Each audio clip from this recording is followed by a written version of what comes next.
नक्कीच ह्या जो बॉम्बे हायकोर्टमध्ये रिपोर्ट सादर करण्यात आला आहे आणि यामध्ये काही जी महत्वपूर्ण गोष्टी आहेत ते समोर आलेली आहे। या महत्वपूर्ण गोष्टीमध्ये असं आहे की रिपोर्टमध्ये असं लिहिलेलं आहे की जे 5 पोलीसकर्मी होते आणि आरोपी अक्षय शिंदे हा एकटाच होता, तरी हे 5 पोलीसकर्मी ओव्हरपॉवर कसे का करू शकले नाही याच्यावर प्रश्नचिन्ह व्यक्त केलं गेलं आहे। आणि दुसरा जे रिव्हॉल्वर होता ते रिव्हॉल्वरवर फिंगरप्रिंट्सच्याही बाबत एक प्रश्नचिन्ह उभा केलं गेलं आहे की रिव्हॉल्वरवर जो आरोपी अक्षय शिंदे आहे त्याचा पूर्णपणे जो फिंगरप्रिंट असला पाहिजे तसा फिंगरप्रिंट नाही आहे।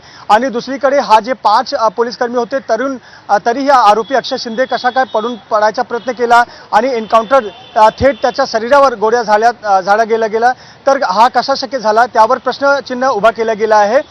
तर असे प्रकारचे वेगवेगळे जे पॉइंट्स आहेत ते समोर आलेले आहेत।